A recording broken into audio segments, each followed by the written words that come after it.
Hey everyone, ready for another deep dive? Today we're really digging into B. Edward Blackman's Shadows of Atonement, a story that just grabs you and won't let go. It's all about family and mental health and, wow, the aftermath of a divorce. Really powerful stuff. It makes you think about how love and betrayal and second chances can totally reshape a family, especially when you throw mental health into the mix. For sure. So Blackman introduces us to this guy, Brian. Seems like a really good guy, dedicated to helping people. Like he's a teacher, always lending a hand. But then you realize there's this whole other side to him. Yeah, he's battling some serious inner demons. Exactly. What I find really interesting is how Blackman doesn't just make Brian's goodness this simple thing. It's layered, you know. You've got the fallout from his wife Elizabeth's affair and then his struggles with depression and anger. And there are even these hints about a past brain surgery that could be messing with his head. Right. It's like he's trying to deal with his own pain by helping everyone else. Makes you wonder, is he really selfless or is it more about trying to make up for something? That's a big question that Blackman seems to be exploring. And then on top of all that, we find out Brian's part of this super secret military program for genetic enhancement. Whoa, talk about a curveball. Yeah. It makes you question everything you thought you knew about him. I mean, is this program connected to his mental health? Is it a source of strength, or is it just another thing weighing him down? Those are the questions that unravel as you go deeper into the book. But even with this huge secret, Brian's life is still totally messed up by, regular human problems, like the affair with Bishop. It's a total turning point. Definitely. It destroys his marriage with Elizabeth, but it also seems to make all of his weaknesses way worse. And Bishop, man, what a character. Volatile, manipulative. He's like this force of chaos that just blows up Brian's already fragile world. Bishop's character really shows how complicated love and betrayal can be. Elizabeth's decision to have an affair, it's not just a plot point. It says something about what she's looking for, whether it's escape, excitement, or maybe just trying to fill some kind of emptiness in her life. Yeah, and it's all happening while Brian's falling apart inside. Yeah. You see him wrestling with anger, with this feeling of being completely betrayed, and it just pushes him further down a dark path. It's really powerful how Blackman isn't afraid to show the raw, messy side of mental illness. We see Brian's depression and anger come out in these really unhealthy ways, and it starts to affect not just him, but his whole family. And then boom, just when you think it can't get any more complicated, Brian disappears, vanishes into thin air. He leaves a letter for Elizabeth, but for his son Alex, it's a bunch of cryptic clues. His disappearance changes everything. It forces the other characters, especially Elizabeth and Alex, to face their part in Brian's breakdown. They're left trying to put the pieces of his life back together, figuring out what led him to this point. And it's Alex, this teenage tech whiz, who takes charge of the search. He's resourceful, determined. It's like he's on this digital scavenger hunt, using his dad's laptop and his online activity to decipher the clues. Alex's role is so interesting. He's thrown into the situation where he has to be the strong one, the one holding everything together. And as he dives deeper into his dad's secrets, he starts to uncover this whole side of Brian he never knew existed. And he finds some pretty disturbing stuff. Brian's writing, it's full of violence and this darkness that's so different from how he acts around everyone. Yeah, those writings add this whole psychological suspense element to the story. Totally. It makes you wonder, is Brian a danger to himself? To others? Alex has to face the possibility that his dad isn't who he always thought he was. It's like the family is unraveling right alongside the mystery of Brian's disappearance. Yeah. And just when things are about to explode, there's a literal explosion at Bishop's trailer park. Oh man, that explosion is more than just a plot twist. It's like all the emotional turmoil becomes real. Suddenly it's chaos and confusion. The stakes are way higher now. We're not just talking about a missing person, but maybe even something criminal. And right in the middle of all this, we meet this new guy, D-Man. He's totally mysterious, says he's been helping Brian, but his arrival throws everything for a loop. D-Man adds a whole new dimension to the story. He's powerful, clearly operating outside the law, but his motives are a total mystery. Is he a friend, an enemy, something in between? It's hard to say. His arrival just makes the mystery even deeper. We have to rethink everything we thought we knew about Brian's situation. And then we find out about the bunker. And not just any bunker, but this elaborate, super luxurious underground haven, like something out of a movie. D-Man tells us about it, saying it was made to keep Brian safe.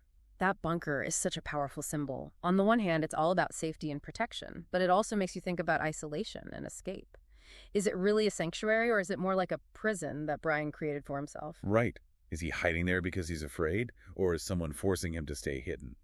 And then, in this secret hidden place, Brian, Elizabeth, and Alex are finally reunited. It's an intense reunion. So much emotion, both good and bad. After all that searching, all the uncertainty, they're together again. But Brian's past, his mental health struggles, the whole mystery of why he disappeared, it's all still there, hanging over them.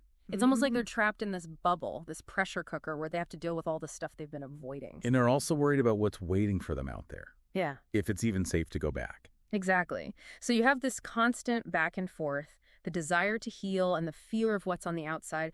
Blackmon's so good at weaving those external threats in with the character's inner struggles. And one thing that keeps coming up is Brian's past trauma.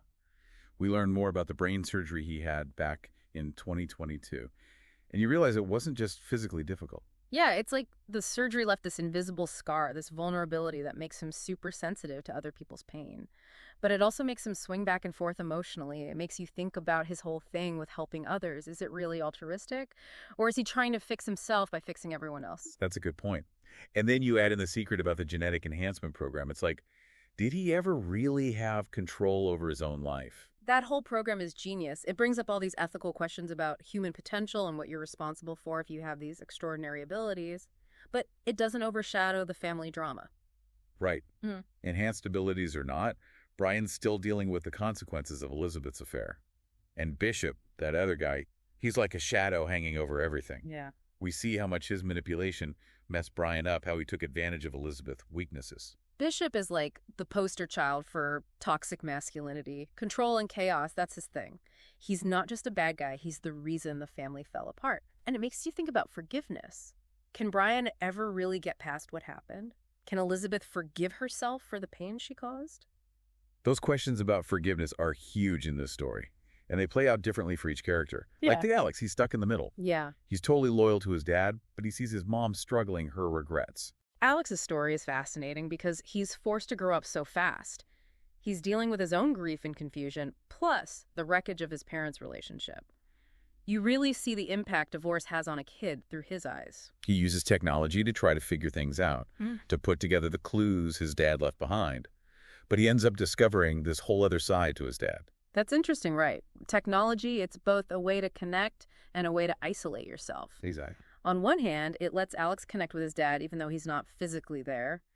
But it also shows him this dark side of Brian, a side he kept hidden from his family. The things Alex finds in his dad's writing, it's scary how much anger and despair is in there. It's the total opposite of how Brian acts. Makes you wonder, how well do we really know the people we love? It's true. Everyone has secrets. Hidden parts of themselves they don't show, even to the people closest to them. And sometimes those secrets can really hurt. That explosion at Bishop's trailer park, that's a real turning point. The story shifts from a missing person to something way more dangerous. It's like all the tension, all the secrets that have been building up, they finally erupt. The past comes back to haunt them. Any chance of peace or stability is gone. And then out of the wreckage comes D-Man, this mysterious guy who says he's been protecting Brian this whole time. But why? How? It's all a secret. D-Man, he's a wild card. He does whatever he wants, and you never know what he's going to do next. It's suspenseful. And that bunker, it's incredible, right? This underground sanctuary. Yeah. But it also represents isolation. How far people will go to protect the people they love. It's like a tiny version of their world. Everything is controlled. They can try to heal and rebuild, but the secrets are still there, and so is the past. And with all of them stuck in this confined space, the dynamics between Brian, Elizabeth, and Alex are just amplified. Totally. They're finally together, but it's not just happiness and relief. There's all the pain, the betrayal. Can they forgive each other? It's like they're trying to glue their broken family back together. But then, just when it seems like they might have a chance, the truth about Brian and the genetic enhancement program comes out. It could destroy everything. Learning that Brian's been controlled this whole time, that he's been watched by this shadowy organization, it adds another layer to everything. It makes you think about free will, about whether it's ethical to mess with genes, about how power can be abused. And it forces Brian, Elizabeth, and Alex to question everything. about their family, their past, their future. It's almost like they escaped one kind of prison only to end up in another, this high-tech bunker with all its secrets. Yeah, the bunker with all its fancy tech and luxury. It's kind of a metaphor for thinking you have control when you really don't. Brian might have thought he was safe there, but he's still being used. And that organization pulling the strings, manipulating him, they're like the dark side of progress, this idea that we can exploit human potential, control it, and turn people into weapons. Blackmon really digs into the ethical questions about all this genetic enhancement stuff. What does it even mean to be human? Where do we draw the line with science? What happens when we start messing with who we are at our core? And it all ties back to Brian's family. Those enhanced abilities, the secrets he's been keeping, they've built a wall between him and the people he loves. It's like his gifts have become a curse, isolating him from everyone, and it's only in that bunker with everything stripped away that he can really face those walls. It's intense, right? They're in this pressure cooker of a situation, dealing with some heavy questions. Can a family shattered by betrayal ever really heal?